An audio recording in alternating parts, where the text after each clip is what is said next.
ታሪኩ የሚጀምረው ገና ዩኒቨርሲቲ የገባችው ተማሪ አካኔ ላይ በማተኮር ሲሆን ከፍቅረኛዋ ከታኩማ ጋር በአንድ ፓርክ ውስጥ እየተራመደች ሳለ በድንገት ከሌላ ልጅ ጋር ፍቅር እንደያዘው በመግለጽ ግንኙነታቸውን በዚያው ቅጽበት ያቆማል። ይህ ያልታሰበ ክስተትም አካኔን ወደ ከባድ የሐዘን ድባብ ውስጥ ስለሚከታት ለቀናት ከቤቷ ሳትወጣ ትቆያለች። በዚህ ሁኔታ ውስጥ ሆና የምታያት ጓደኛዋ ሞሞም እያጽናናችና ስለ ቀድሞ ፍቅረኛዋ ማሰቡን እንድታቆም የሚረዷትን ነገሮች እንድታደርግ በማበረታታት ከገባችበት የሐዘን ስሜት ለማውጣት ትሞክራለች። በመሆኑም በጓደኛዋ ምክር መሰረት ሐሳቧን ለመበታተንና ላለመጨነቅ የቪዲዮ ጌም መጫወት ብትጀምርም ጌሙን የገዛችው ከታኩማ ጋር ለመጫወት ብቻ እንደነበር ስታስታውስ ንዴቷ እንደ አዲስ ይገነፍላል። በዚህም የተነሳ ብስጭቷን የምታወጣው በጌም ውስጥ ያሉ አሻንጉሊቶችን ያለማቋረጥ በማደን ሲሆን ይህም ድርጊቷ የአንድን ተጫዋች ትኩረት ይስባል። ተጫዋቹም ሰላምታ ከሰጣት በኋላ አካባቢውን ለአደን እንድትለቅለት ሲጠይቃት ይህ ነገር አካኔን ክፉኛ ስለሚያበሳጫት ቦታውን ለመልቀቅ ፈቃደኛ ሳትሆን ትቀራለች። ብስጭቷንም ፍቅረኛ አሁን ነው የተለየኝ፣ ጌሙን ብዙ ስለሱ እንዳላስብ እየረዳኝ ነው በማለት በሱ ላይ በመጮህ ታወጣዋለች።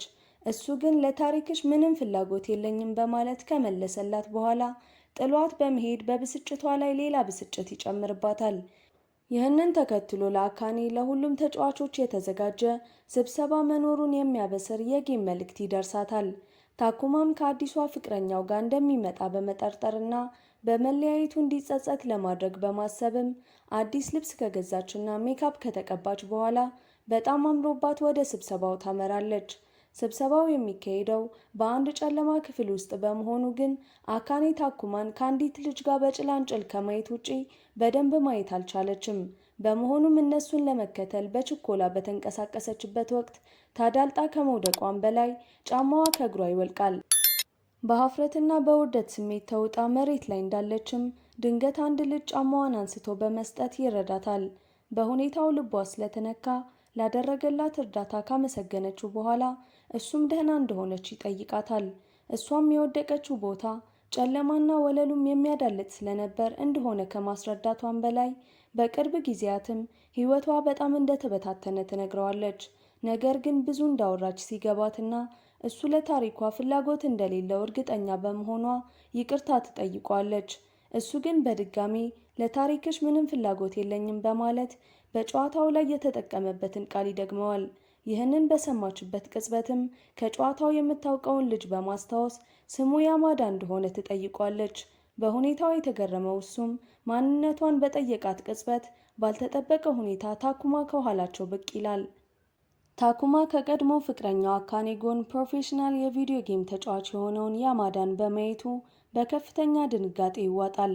ይህንንም ሁኔታ አካኔ እንደ መልካም አጋጣሚ በመጠቀም የቀድሞ ፍቅረኛዋን ለማስቀናት በማሰብ ያማዳ የወንድ ጓደኛዋ እንደሆነ ትነግረዋለች። ያማዳ ሁኔታውን ለማስተባበል ቢሞክርም ታኩማ ግን በጥርጣሬ ስለሚመለከታቸው ሊያምነው አልቻለም። በመሆኑም አካኔ ከቪዲዮ ጌሙ ያገኘችውን ውድ ትኬት ለያማዳ በመስጠት የፍቅረኛዋን ሚና እንዲጫወት ታደርገዋለች። ይህ ድርጊቷም ታኩማን ከማስቀናት ይልቅ በሁኔታው ግራ እንዲጋባና እንዲገረም ያደርገዋል። ከዚህም የተነሳ እቅዷ እንዳልሰመረላት የተገነዘበችው አካኔ ከያማዳ ጋር ወደ አንድ ካፌ ያመራሉ። በዚያም በቪዲዮ ጌም ውስጥ እንደተገናኙና የቀድሞ ፍቅረኛዋን በፍጹም እንደማትፈልገው ስታብራራለት፣ ያማዳ ግን ምንም አይነት ምላሽ ሳይሰጥ በዝምታ ብቻ ያዳምጣታል።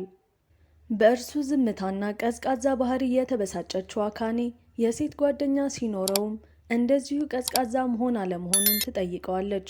እሷን በሚያስደነግጥ መልኩ ከዚህ በፊት የሴት ጓደኛ ኖሮት እንደሚያውቅና ለፍቅርም ምንም አይነት ፍላጎት እንደሌለው ይመልስላታል። ከዚህ ውይይት በኋላ አካኔ ወደ ሽንት ቤት ስታመራ ልብሷ መቆሸሹንና ስትወድቅም እግሯ ላይ ጉዳት እንደደረሰባት በመገንዘቧ በዝግጅቱ ላይ በመምጣቷ እየተጸጸተች በሐዘን ትዋጣለች። ነገሩን ይበልጥ የሚያከፋው ደግሞ ወደ መቀመጫዋ ስትመለስ ያማዳ ትቷት እንደሄደ በማሰብ ስታለቅስ፣ እሱ ግን ከትንሽ ቆይታ በኋላ ቦርሳ ይዞ በመመለስ የተጎዳ እግሯን እንዳየና ፕላስተር ሊገዛላት ሄዶ እንደነበር ይነግራታል። ይህንን ተከትሎም በጥንቃቄ ፕላስተሩን ሲያደርግላት ይህ ያልጠበቀችው የደግነት ድርጊቱ የአካኔን ልብ ይነካዋል። በምስጋና ስሜት ተሞልታም ተጨማሪ ምግብ ልትገዛለትና አብሯት የሆነ ነገር እንዲጠጣ ከጋበዘችው በኋላ አካኔ በብስጭትና በደስታ በተቀላቀለ ስሜት ውስጥ ሆና እስክትሰክር ድረስ ትጠጣለች። በኋላ ላይም ራሷን ስታ ራሷን የያማዳ ቤት ውስጥ ስታገኝ በጣም ትደነግጣለች። እሱም የት እንደምትኖር ስለማያውቅ ተሸክሞ ወደ ቤቱ ሊያመጣት እንደተገደደ ሲያስረዳት እረፍት እየተሰማት ላደረገላት ነገር ሁሉ አመስግናው ከቤቱ ትወጣለች። ነገር ግን ቤቷ ስትደርስ የአንገት ሐብሏ እንደሌለ በማስተዋል ምንም እንኳን ሁሉም ቦታ ብትፈልገውም ልታገኘው አልቻለችም። ሐብሏን ያማዳ ቤት እንደረሳችው በማሰብ ስለ ጉዳዩ ልትጠይቀው በፍጥነት ወደ ጌሙ ትገባለች። ነገር ግን ያማዳ ኦንላይን ባለመሆኑ ከፕሪንሰስ ሩሪ ከምትባል አዲስ ገጸ ባህሪ ጋር ትገናኛለች። ሩሪ በጣም ተግባቢ በመሆኗ አካኔ በመጨረሻ ስለተሰበረው ልቧና የቀድሞ ፍቅረኛዋ እንደተዋት ትነግራታለች። ፕሪንሰስ ሩሪም ስታጽናናት ከቆየች በኋላ ሁለቱም ጥሩ ጓደኛ ማቾች ይሆናሉ። ቪዲዮውን እዚህ ድረስ ከተመለከታችሁት ተመችቷችኋል ማለት ነው። ቪዲዮውን ላይክ፣ ቻናሉን ደግሞ ሳብስክራይብ ማድረግ እንዳይረሳ እያልን ወደ ታሪካችን እንመለሳለን። ከዚያም ያማዳ ወደ ጌሙ ሲገባ አካኔ ስለ ሀብሏ ብትጠይቀውም እሱ ግን ሀብሉን ለመፈለግ በሚነሳበት ወቅት በአጋጣሚ ይረግጠዋል። በማግስቱም አካኔ የሆነውን ነገር ለጓደኛዋ ስታማክራት ጓደኛዋ ሀብሉን የሰጣት የቀድሞ ፍቅረኛዋ ስለሆነ ነገሩን ሙሉ በሙሉ እንድትረሳው ትመክራታለች። ከጊዜ በኋላ አካኔ ከፕሪንሰስ ሩሪ በእውነተኛ ሕይወት እንዲገናኙ የቀረበላትን ጥሪ ስትቀበል ጓደኛዋ ሞሞ በኢንተርኔት ላይ ያሉ ሰዎችን ማመን እንደማይገባ አበክራ ታስጠነቅቃታለች። አካኔ ግን ያማዳን በስብሰባው ላይ እንደሚገኝ ስታውቅ ለመሄድ ትወስናለች። የመገናኛ ቦታው ላይ በደረሰችበት ወቅት ፕሪንሰስ ሩሪን የምትመስል አንዲት ልጅ በማየት ሰላም ልትላት ብትቀርብም ልጅቷ ግን ሌሎች ሁለት ተጫዋቾች መጥተው ራሳቸውን እስኪያስተዋውቁ ድረስ ወዳጃዊ ያልሆነ ገጽታ ታሳያታለች። በመጀመሪያ ሚስተር ኮሞዳ ቀጥሎም ሳሳኪ ሲመጡ ለአካኔ በሚያስገርም ሁኔታ ከፕሪንሰስ ሩሪ በስተጀርባ ያለው ተጫዋች ሳሳኪ እንደሆነ ከመገለጹም በላይ አብራቸው የነበረችው ልጅም የሳሳኪ ታናሽ እህት የሆነችው ሩና መሆኗን ትረዳለች። ከደቂቃዎች በኋላ ያማዳ ወደ ስብሰባው ሲመጣ አካኔን እዚያ በማየቱ ከፍተኛ ግርምት ይታይበታል። በዚህም የተነሳ ሁሉም እንዴት እንደሚተዋወቁ ሲጠይቃቸው አካኔ በአንድ ዝግጅት ላይ እንደተገናኙ ከገለጸች በኋላ ሩናን በከፍተኛ ንዴት የተሞላ እይታ ትመለከታታለች። በስብሰባው መገባደጃ ላይ የአካኔና የሳሳኪ ጥሩ ጓደኛ መሆን እስከ ዛሬ በቡድን ውስጥ ብቸኛዋ ሴት የነበረችውን ሩናን የበለጠ ከማስቀናቱም በላይ አካኔ ጓደኞቿን የምትሰርቅባት መስሎ ስለተሰማት ከቡድኑ ለማስወጣት በልቧ ትወስናለች። ከስብሰባው በኋላ አካኔና ያማዳ አብረው ሲወጡ የትኛው ዩኒቨርሲቲ እንደሚማር ትጠይቀዋለች። እሱም በሚያስገርም ሁኔታ የሁለተኛ ደረጃ ትምህርቱን የመጨረሻ ዓመት ላይ መሆኑን ከገለጸላት በኋላ የአንገት ሐብሏን ስለሰበረው ይቅርታ ሲጠይቃት እሷ ግን ሐብሉ ከቀድሞ ፍቅረኛዋ የተሰጣት ስጦታ በመሆኑ ለማንኛውም ልጥለው አስባ ስለነበር እንዳይጨነቅ በመንገድ ታረጋጋዋለች። ብዙም ሳይቆይ ሩና ደውላ ቅዳሜ እንዲገናኙ ስትጠይቃት አካኔ በታላቅ ደስታ ትስማማለች። ያማዳም እሷ እንዲህ ተደስታ ሲያይ በስሱ ፈገግ ይላል። ቅዳሜ ሲደርስ አካኔ ከሩና ጋር ለመገናኘት ወደ ተስማሙበት የካራኦኬ ቦታ ታመራለች። በቦታው ላይ ያገኘቻቸው የፕሪንሰስ ሩሪ አድናቂዎች የሆኑ የወንዶች ስብስብ በመሆናቸው በፍርሃት ተውጣ ለመውጣት ትሞክራለች። ወንዶቹ ግን እሷ ፕሪንሰስ ሩሪ አለመሆኗን ብትነግራቸውም ሳይሰሟት በግድ ወደ ውስጥ ያስገቧታል። ይህ በእንዲህ እንዳለ ያማዳ ለሩና የግል ትምህርት ለመስጠት ወደ ቤቷ ሲሄድ በዚያን ቀን ከአካኔ ጋር ቀጠሮ እንዳለባት በመረዳት ለምን እስካሁን እዚህ እንደሆነች ሲያስብ ነገሮች ሁሉ ግልጽ ይሆኑለታል።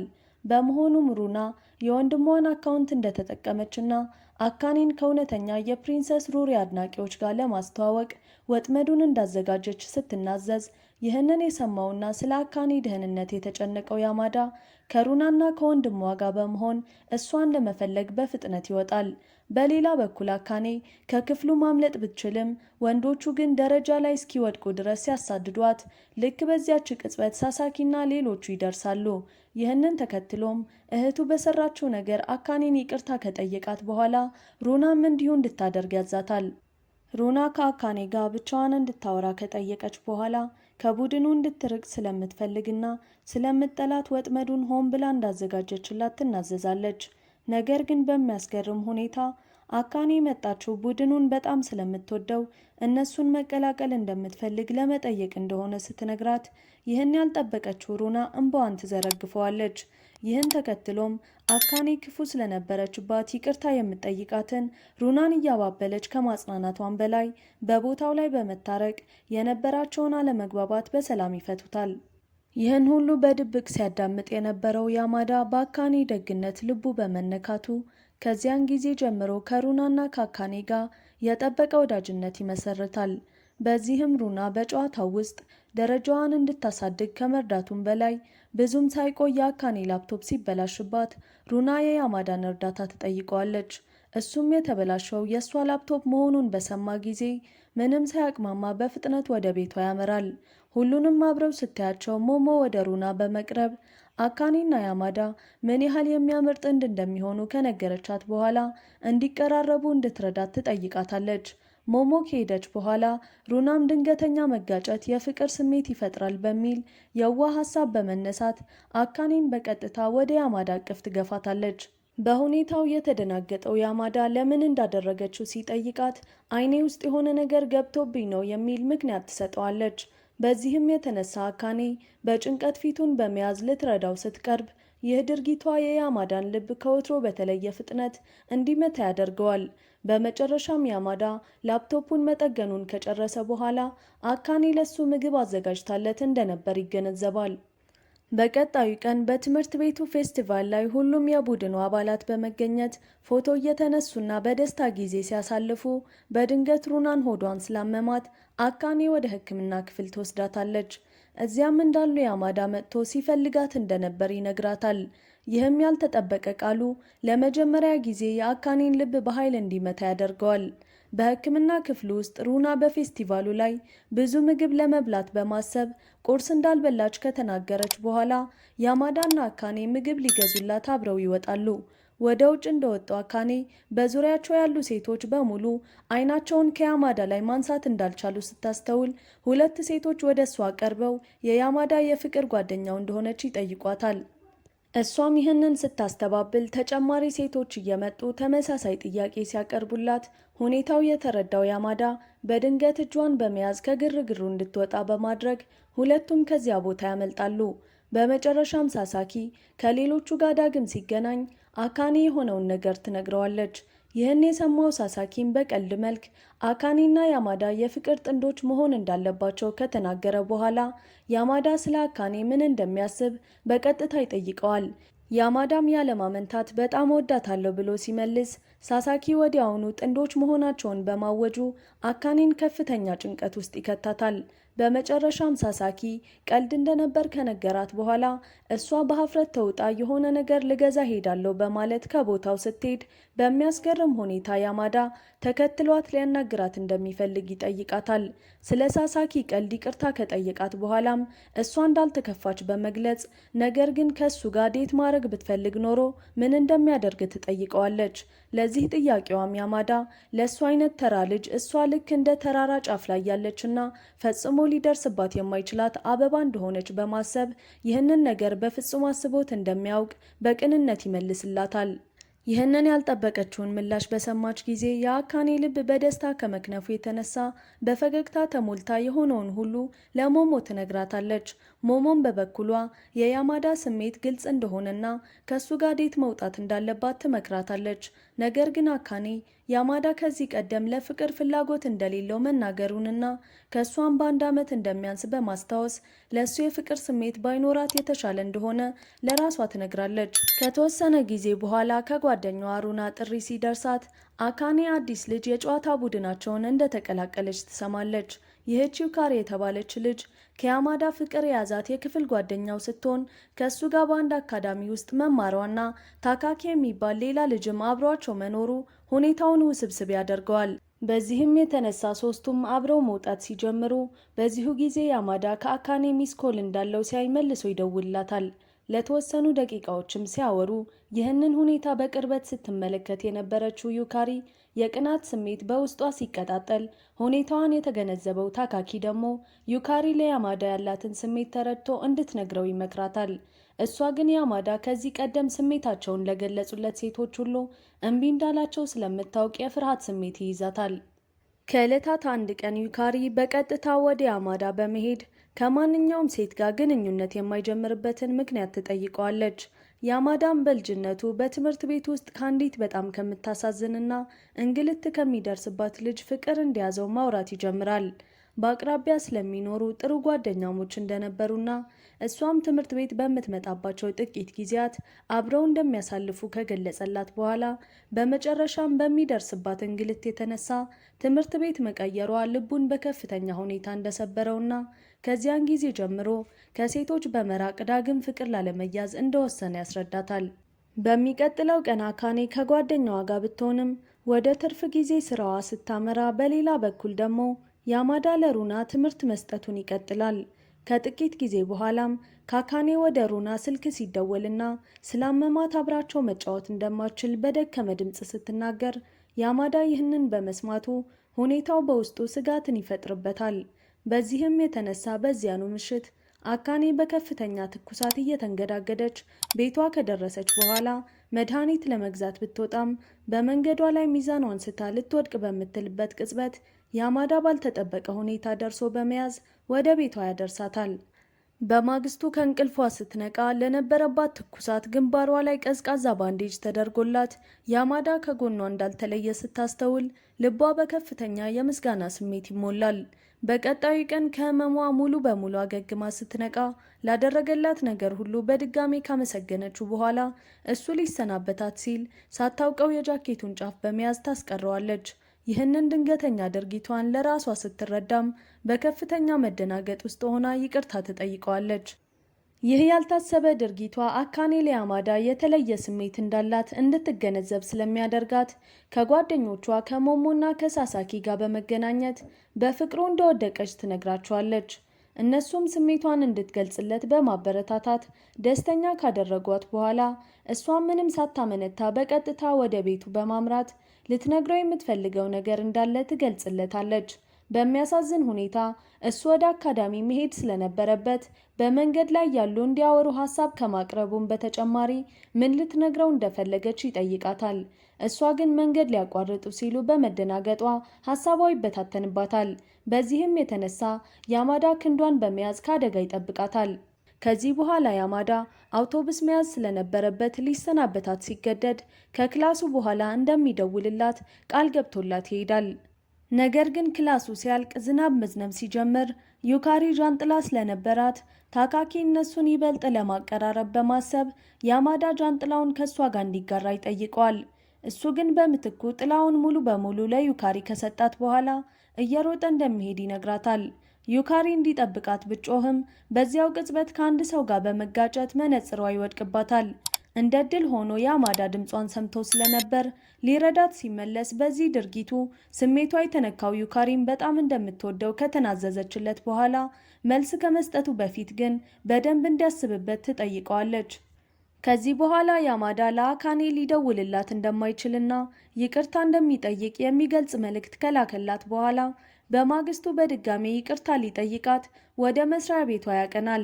እዚያም ቅስሟ ተሰብሮ ሲያያት ሊያበረታታት በማሰብ እጇ ላይ በመሳል ሲያበረታታት፣ እሷም በበኩሏ ልክ እንዳለኸው ዝምተኛ ልጅ ሆነህ ራስህን ሁን በማለት ትመክረዋለች። ይህንንም ተከትሎም ያማዳ ዝምተኛ የሆነበት ምክንያት አስፈላጊ ነገር ተናግሮ ሌሎችን ላለማስቸገር ካለው ስጋት የመነጨ መሆኑን ከገለጸላት በኋላ የቀልድ አረዳዱም ሆነ የሰዎችን ስሜት የማንበብ ችሎታው ጥሩ ባለመሆኑ የተነሳ ራሱንም እንዳሰልቺ ሰው እንደሚቆጥር ያምናል። አካኔም በበኩሏ ማንም ፍጹም እንዳልሆነና ሁሉም ሰው የራሱ የሆነ በጎ ጎን እንዳለው ከነገረችው በኋላ በተለይ እሱ ምንጊዜም ሌሎችን ለመርዳት ዝግጁ የሆነ ደግ ሰው መሆኑን ትገልጽለታለች። በተጨማሪም ዝምተኛ መሆን ምንም ክፋት እንደሌለው በማስረዳት ፈገግ እያለች በፍጹም አሰልቺ ሰው አለመሆኑን ታረጋግጥለታለች። በኋላ ላይ ያማዳ ዩካሪን አግኝቶ ስሜቷን መረዳትና እሷን መውደድ ባለመቻሉ ይቅርታ ይጠይቃታል። ዩካሪን በገዛ እጇ ላይ የሳለችውን ስዕል እያሳየችው እሱ የሚወዳት ልጅም እንዲህ እንዳደረገች ስትጠይቀው እሱም አዎ ብሎ በመመለስ እውነታውን ያረጋግጥላታል። ይህንን ተከትሎም ሁሉም ጓደኛሞች ሩና የዩኒቨርሲቲ መግቢያ ፈተናዋን በማለፏ እንኳን ደስ አለሽ ካልዋት በኋላ ይህንኑ ለማክበር አብረው ለእራት ይወጣሉ። ከደቂቃዎች በኋላ ያማዳ ወደ እነሱ ሲቀላቀል ስታየው አካኔ ልቧ በፍጥነት ይመታል። እሷም ዩኒቨርሲቲ ስለገባ እንኳን ደስ አለህ ካለችው በኋላ ሁሉም በደስታ እየበሉና እየጠጡ ይህንን ታላቅ ስኬት በጋራ ያከብራሉ። ነገር ግን አካኔ በወሰደችው መጠጥ ምክንያት በከፍተኛ ሁኔታ በመስከሯ ያማዳ ወደ ቤቷ ሊያደርሳት በወሰነበት ወቅት በመንገድ ላይ በሚገኝ አንድ ወንበር ላይ ለጥቂት ጊዜ ያርፋሉ። በዚህን ጊዜ ጫማዋ ከእግሯ እየወለቀ መሆኑን ስታስተውል ያማዳ በስሱ አንስቶ መልሶ ካደረገላት በኋላ በፊቷ ተንበርክኮ በፍቅር በተሞላ ዓይን ይመለከታታል። መራመድ እንደምትችል ከጠየቃትና አዎ የሚል ምላሽ ከሰጠችው በኋላም እጁን በመዘርጋት እንድትይዘው ያደርጋል። ይህንን ተከትሎም እጅ ለእጅ ተያይዘው ቤቷ ደጃፍ እስኪደርሱ ድረስ ከተጓዙ በኋላ በዚያም ስሜቷን መቆጣጠር ተስኗት እንደወደዳት ስትጠይቀው በመጨረሻም ያማዳ በሞቀ ፈገግታ ከልቡ እንደሚወዳት ይናዘዝላታል። ይህን ያልጠበቀችው ምላሽ በደስታ ቢውጣትም በስካር መንፈስ ውስጥ በመሆኗ ነገ እንደምትረሳው መስጋት ትጀምራለች። ያማዳ ግን ብትረሳውም እንኳን በቀጣዩ ቀን ጠዋት በድጋሚ እንደሚነግራት ከገለጸላት በኋላ ወደሱ ስቦ በኃይል ያቅፋታል። ከጥቂት ቀናት በኋላ የያማዳ የምረቃ ቀን ሲደርስ ሁለቱም ይህንን ልዩ ቀን ለማክበር ወደ ባህር ዳርቻ ያቀናሉ። እዚያም ያማዳ በመጨረሻ አካኔን እየሳማት ምን ያህል እንደሚወዳት ይነግራታል። እሷም በታላቅ ደስታ ስሜቷን ትመልስለታለች። በዚህም ቅጽበት የሁለቱም ልብ አብሮ በፍጥነት ሲመታ ይህ የፍቅር ታሪክም በዚሁ ልብ የሚነካ የመጨረሻ ትዕይንት ይጠናቀቃል። ሀሳብ አስተያየታችሁን ኮሜንት ላይ ጻፉልን። እዚህ ጋር የምትመለከቱትን ቪዲዮ ማየት እንዳትረሱ። ይመቻችሁ።